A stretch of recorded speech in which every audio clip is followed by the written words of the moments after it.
Halo, assalamualaikum warahmatullahi wabarakatuh. Selamat siang teman-teman. Oke, kali ini kita ada di podcast perdana UKM KSR YIN Senja. Oke teman-teman, sebelumnya kita perkenalan dulu ya. Perkenalkan, nama saya Siti Aisyah atau biasa dipanggil Ica, dan saya tidak sendiri nih kali ini. Saya ditemani sama Ibu Herni Gus Brava. Oke. Halo Ica, selamat siang. Selamat siang Ibu. Bagaimana Ibu kabarnya hari ini? Alhamdulillah hari ini berusaha terus belajar produktif ya Ica ya.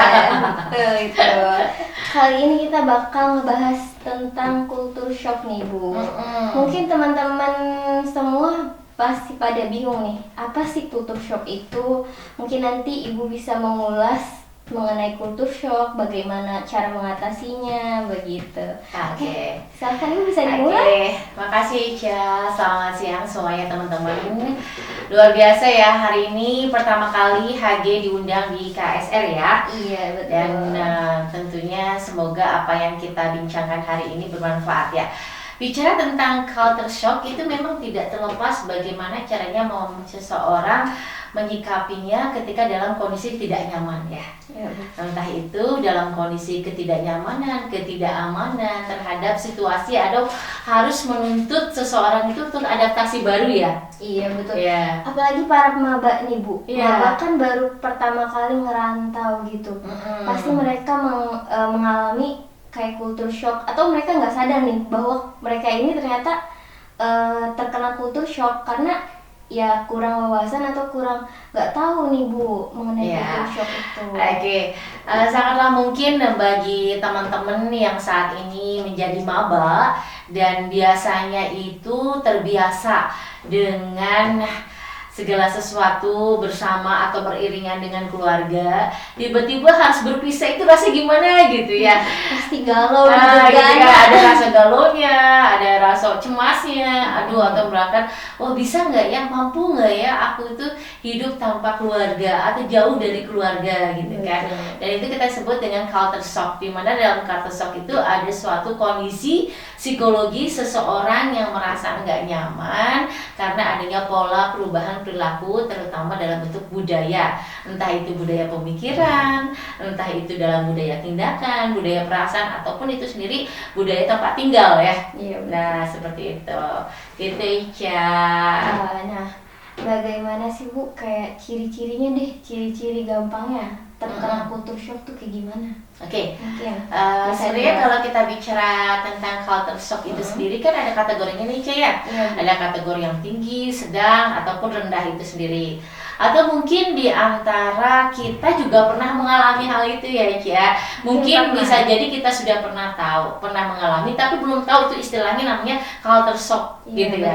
Sama juga mungkin teman-teman sudah pernah mengalami atau sedang mengalami, tapi nggak tahu itu namanya istilah culture shock. Jadi sebenarnya kalau kita berbicara gimana sih ciri-ciri seseorang yang berada dalam kategori culture shock itu sendiri ya. Oke. Pertama, itu dalam dirinya tentu adanya kesulitan untuk beradaptasi. Berarti pertama sulit beradaptasi tuh teman-teman ya. Kemudian timbul kecemasan yang berlebih ketika harus memulai dengan tadi lingkungan yang baru, adaptasi yang baru. Kemudian ada perasaan ketidakmampuan atau ketidakpercaya diri ketika harus tinggal jauh bersama keluarga atau dengan orang-orang terdekat sebelumnya. Gitu ya. Kemudian susah tidur, sulit tidur, gelisah gitu kan. Itu kalau kategori yang sangat tinggi ya. Kalau shock ya susah tidur tuh. Aduh gimana ya. Atau misalkan biasa apapun, misalkan yang belum terbiasa mandiri, apalagi dia apa-apa biasa di-serve, biasa dilayani, tiba-tiba harus mandiri tuh rasanya itu pasti berbeda, atau pikirannya pasti kemana-mana. Andai aja nggak kesini, andai aja kan bisa berandai-andai itu. Nah disitulah mulai kecemasan muncul, cemas yang tidak terkontrol, ketidakpercayaan diri yang sangat besar, akan kemampuan diri dalam beradaptasi, akan kemampuan diri bisa survive dalam lingkungan baru. Itu adalah salah satu atau beberapa ciri dari culture shock itu sendiri. Nah tuh mungkin teman-teman udah pada ngerti tuh sekarang. Jadi ciri-ciri culture shock. Nah Bu, kayak culture shock tuh bisa buat kita jadi depresi atau bahaya nggak sih Bu? Nah, oke. Kita Gimana kembali tuh? lagi sebenarnya ya. Sebenarnya yang namanya rasa tidak aman atau rasa ketidaknyamanan akan sesuatu hal yang memerlukan adaptasi baru. Semua orang pernah berada dalam kondisi seperti itu. Ya, cuman yang membedakan adalah kesadaran dalam dirinya. Nah, kalau ternyata orang tersebut atau misalkan mahasiswa baru tersebut yang memang sebelumnya sudah punya permasalahan dalam dirinya, permasalahan intrapersonal dalam dirinya, permasalahan interpersonal dalam dirinya yang belum selesai dan tuntas, ketika harus masuk lingkungan baru lagi, itu akan tekanan sangat besar banget. Bisa jadi tungku apinya itu sangat besar, meledak, dan suatu waktu bisa berada pada kategori depresi jika dia sama sekali tidak bisa mengontrol kecemasannya, kegelisahannya sangat luar biasa, kemudian waspada, mudah curiga kepada orang-orang baru. Jadi pikirannya itu udah negative thinking, jangan-jangan dia mau iniin aku, jangan-jangan was-was. Nah, seperti itu. Oh, berarti kayak culture shock tuh ternyata bahaya juga ya Bu? Ya, kalau tidak segera ditangani. Ya, kalau misalkan segera ditangani, insya Allah itu akan segera terselamatkan. Sebenarnya sih seseorang berada pada culture shock itu wajar bagi seorang yang baru mulai beradaptasi. Cuman bagaimana nih caranya ketika seseorang dalam culture shock itu ada penanganannya? Ya kayak mengolah emosi. Iya, mengolah emosi, betul banget ya. Jadi memang inilah emosi. seninya mengolah emosi pada saat kondisi dalam culture shock. Karena dalam hidup nggak mungkin kita terus menghindar dari namanya adaptasi lingkungan baru. Gak mungkin juga kita harus tetap di zona nyaman Iya, kita, harus keluar ya Bu, dari zona karena harus belajar ya Cek ya. harus belajar, Oke. harus menuntut ilmu di Betul, luar. Mungkin betul. kalau misalnya kayak di desa-desa terpencil kayak gitu kan, kayak perguruan tinggi aja belum ada nih, makanya harus merantau buat nyari ilmu. Nah Tapi- itu betul banget ya. Jadi kan tadi Ica bilang, misalkan di desa-desa tertentu itu masih jarang ya warganya yang misalkan warganya yang memiliki latar belakang pendidikan yang tinggi, yang sebenarnya yang namanya sukses tidak dilihat hanya dari pendidikan aja ya. Cuma karena kita membahas dengan culture shock dan sampelnya adalah maba gitu ya, maka kita arahkan di situ gitu kan. Dari situ kita akan menguatkan pikiran dari maba itu. Jadi sebenarnya kita bisa pakai cara nih Cak. Cara Tipsnya dong Bu, Oke, tipsnya gitu kan. buat para maba nih yang gelisah, gegana. Ada juga sih Bu yang curhat kayak, Kak, aduh ini pusing banget kan tugasnya, terus Kak cari makan yang murah di mana nih? Udah pusing duluan dengan tugas yang sudah banyak, kemudian dia belum memiliki keterampilan adaptasi yang bagus, mengandalkan emosi belum bagus, itu panik, jadi cepat panik. Apalagi anak SMA yang baru yang lulus baru Bu. ya. Kayak aduh masih kayak anak kecil yang baru dilepas ya. lepas dari orang dan tua. sangat mungkin juga di antara maba tersebut yang terkena culture shock itu menangis, ya sering menangis sendirian dalam kondisi misalkan sepi atau hening, dalam kondisi sendiri itu merasa bahwa kenapa ya aku tuh seperti ini, kenapa ya aku tuh sepi, kenapa aku tuh jauh dari keluarga gitu, apakah aku tuh benar nggak ya aku ngambil langkah ini, itu ada yang seperti itu pertanyaan-pertanyaan dialog untuk kayak overthinking mungkin Iya, aku bahasa sekarang yang overthinking. Kalau malam-malam tuh katanya bagusnya buat overthinking, katanya jam 12 ke atas gitu Bu. Nah zaman sekarang tuh pada bilang kayak gitu, anak maba-maba tuh kadang-kadang tuh bilang kalau jam 12 ke atas tuh Kak overthinkingnya tinggi. Wah tinggi banget Kak katanya. Aduh saya nanti besok makan apa ya, terus makanya betul itu luar biasa kan Ca, bayangin yang nggak tahu caranya setiap malam harus seperti itu, pikirannya pasti kusut.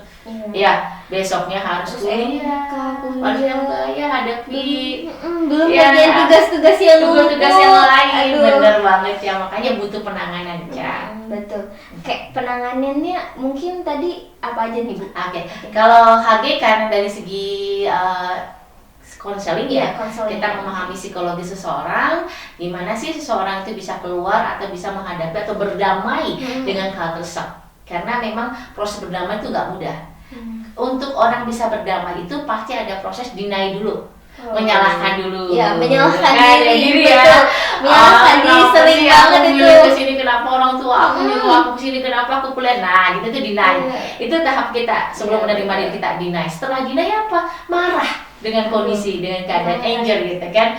he or she will injure to his or herself gitu kan. Setelah injure terus ada dari dia bergen tawar-menawar. Oke deh, aku mau kuliah di sini, aku mau beradaptasi asalkan. Nah, masih Asalkan, ada tawaran ya. asalkan. Iya, ada asalkan gitu ya. Betul. Jadi masih ada bergen tawar-menawar dalam diri kita sendiri gitu. Nah, kalau tahap terakhir itu tahap penerimaan diri. Jadi oke, aku mau tetap melanjut kuliah di sini dengan tekad yang baik, meskipun aku menghadapi lingkungan yang baru atau mungkin ada juga orang yang nggak semuanya suka sama aku. Jadi udah nggak melihat bahwa orang tersebut bisa memberikan nyaman atau tidak lingkungan sekitarnya, gitu kan? Apakah lingkungan itu bisa membuat dia merasa tidak nyaman atau tidak? Jadi dia sudah berpikir bahwa semua itu ada kontrol dalam dirinya. Dia dalam proses penerimaan diri. Nah, karena itu butuh yang namanya latihan kognitif, latihan berpikir secara realistis. Betul. Gitu. Kayak latihan berpikir itu penting. Betul. Nah, ini salah satu pendekatan yang bisa digunain untuk maba. Ini enaknya kalau praktek langsung ya, Cia ya. Betul sih. Panggil siapa gitu Panggil mabanya terus buat curhat gimana nih? Mulai langsung curhat, ayo kita langsung praktek gitu ya. Gimana caranya kita menghandle berdamai dengan culture shock itu sendiri. Ada satu pendekatan, salah satunya, banyak nih pendekatannya ya. Ini hanya salah satunya aja, karena kalau kita bicara banyak bisa 7 hari 7 malam, Ca. Culture shock ini emang luas ya, Bu. Luas banget gitu ya. banget. Oke, seluas hati kita ya, Iya, Ca. luas. Amin ya, Ca. Amin. Oke, ini adalah salah satu pendekatan, disebut dengan pendekatan CBT, Cognitive Behavior Therapy, di mana nanti kita itu sebagai seorang konselor, praktisi konseling ataupun psikolog-psikolog lainnya yang menerapkan terapi ini atau menerapkan konseling CBT ini bisa nih ngarahin maba tersebut yang mengalami culture shock itu untuk identifikasi masalahnya.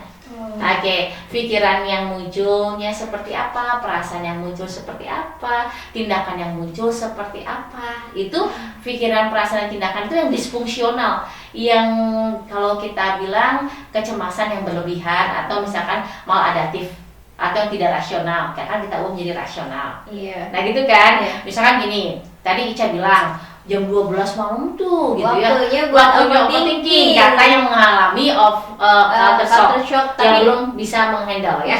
belum Oke. bisa menghandle dirinya sendiri, Gitu kan. Nah, emosinya. berarti kita dapat tuh identifikasi. Oh, berarti Masalahnya. saat saya jam 12 malam, pikiran saya muncul, pikiran negatif saya muncul, perasaan saya muncul negatifnya, tindakan untuk berbuat negatif juga muncul. Ya udahlah, kayaknya besok nggak bisa kuliah deh. Aduh, udah jam segini aja belum bisa tidur. Nah, gitu kan. Atau kayaknya besok nggak fokus deh kuliahnya karena jam segini belum tidur. Nah, mulai tuh ada pikiran muncul, perasaan muncul, atau tindakan negatif yang muncul. Nah, yang kedua nih, Ca, nanti kita akan arahkan nih maba-maba tercinta kita ya. Adik-adik kelas Ica ya? Ya, adik-adik kelas, Bu. Yang manis-manis ya, Ca. Yang imut-imut. Imut-imut zaman Masih dupaskan ya. imut-imut. Oke, itu akan diarahkan ke tahap berikutnya, Ca, yaitu rekonstruksi kognitif, di mana nanti kita itu akan membuat maba tersebut yang tadi berpikir negatif, perasaan negatif dibangkitkan kembali, dimunculkan kembali, hingga dia menyadari pikiran yang munculnya itu seperti apa negatifnya, perasaan negatif seperti apa, tindakan negatif seperti apa. Terus kita arahkan, kemudian kita bandingkan dengan bukti, apakah benar yang dia pikirkan itu seperti itu, atau itu hanya semua dalam pikiran negatif Hanya aja. pikiran negatifnya dia aja mungkin. Jadi atau mungkin dia memang belum punya ketidaksiapan untuk menghadapi yang baru, gitu kan? jadi kayak dalam dirinya sendiri tuh udah didoktrin kayak Nah, belum siap nih belum saya siap. nggak bisa nih Nah. kayak gitu, udah langsung ngejudge diri sendiri nggak bisa. Ya, karena itu memang butuh treatment khusus bagi memang yang mengalami kesulitan. Karena mungkin bagi kita yang memang terbiasa bersosialisasi, hal itu sangat biasa atau biasa saja. Tapi bagi orang tertentu tentu ada yang mengalami Iya, kesulitan. kayak orang Ya, introvert mungkin. mungkin lebih sulit kan. Nah, lebih sulit. jadi kita nggak bisa nyamain rata, misalnya kayak gitu aja, ih masa nggak bisa gitu. Karena mungkin bagi kita mudah, bagi orang lain belum tentu mudah. Begitu juga sebalikannya gitu Iya, kan. benar. Jadi harus kayak memahami dulu nih orang ini kayak gimana ya, Bu. Jadi kalau dari CBT itu gitu ya, nanti kita akan lihat apa sih yang membuat orang tersebut mengalami sulit adaptasi. Oh, di masa lalunya begini, oh akar masalahnya begini. Nah ini, karena kalau kita cuma lihat B-nya doang gitu ya, behavior yang saat ini aja sangat mungkin nih, kayak tadi Ica bilang, kita kasih labeling. Iya. Dia orang kayak gini aja sulit amat sih. Udahlah nggak usah ribet ya, orang ribet. Konsekuensinya gitu. Iya, Yang kita betul. berikan penilaian ke maba itu gitu, yang Iya. culture shock. Tapi kalau kita lihat latar belakangnya gitu, tendensinya, masa lalunya, kita bilang, oh wajar ya kenapa dia seperti itu. Kayak mungkin punya trauma. Punya trauma atau misalkan belum terbiasa mandiri. Oh, setelah itu baru kita kasih kesempatan dia untuk membenahi sehingga nanti kita akan bisa memberikan konsekuensi positif juga. Gitu. Jadi pertama identifikasi Salah, masalah, kemudian rekonstruksi kognitif, Mm-mm. dan pada akhirnya menuju kesadaran dan penerimaan diri. Nah, begitu tuh adik-adik maba. Ada maba. Wajar ya kalau kalian saat ini misalkan mengalami kegelisahan, mengalami cemas, gelisah, cemas, itu pun wajar. Itu suatu Ya, proses satu ya, Bu? proses ya, dan itu pun akan berlalu ya, Ca. Ya. Yang nggak pernah berlalu itu adalah ketika kalian mampu melewatinya. Betul sekali. Jadi kayak gitu nih adik-adik maba semuanya. Pasti kalian udah banyak dari ibu nih informasi-informasi mengenai culture shock Ya, ini. semoga the next kita langsung real, langsung praktek ya, Ca ya. Atau enggak Bu, di IAIN ada nggak sih Bu kayak ruang konseling kayak Ada, gitu? ada. Kita buat ada. Para maba tercinta yang gelisah gegana. Ada. BKI sendiri punya. Oh, Jadi BKI punya tuh teman-teman, informasi baru BKI punya tempat BKI sendiri konseling punya ruang konseling, ya. Boleh kalian mampir katanya ya Bu. ya, Boleh saat mampir. ini juga bahkan HG misalkan ada mahasiswa yang memang sulit untuk berpresentasi atau public speaking. Oh ya betul. Itu sebelum mereka presentasi itu HG berikan pelatihan dulu. Jadi konseling dulu gitu. Ada berapa orang dikumpulkan karena kalau dengan HG itu kalau presentasi nggak boleh lihat catatan, harus lepas. Oh, ya, betul. Harus lepas jangan Ya, catatan. jadi memang kan menguasai tapi memahami juga ya apa yang disampaikan, diucap, jadi orang lain juga paham gitu. Jadi ada tuh konselingnya ternyata. Ada. Mungkin kan kadang ada orang yang mau curhat sama temen tapi ternyata temennya juga sama. Langsung ngejudge kayak, ih kamu mah kayak gitu doang gitu. Iya. Jadi jangan langsung curhat ke teman, bisa langsung aja curhat ke Oke. BKI konseling teman-teman. Oke Bu, Dengan senang hati kita sama-sama belajar ya. sama-sama Oke. belajar ya Bu, kita di sini.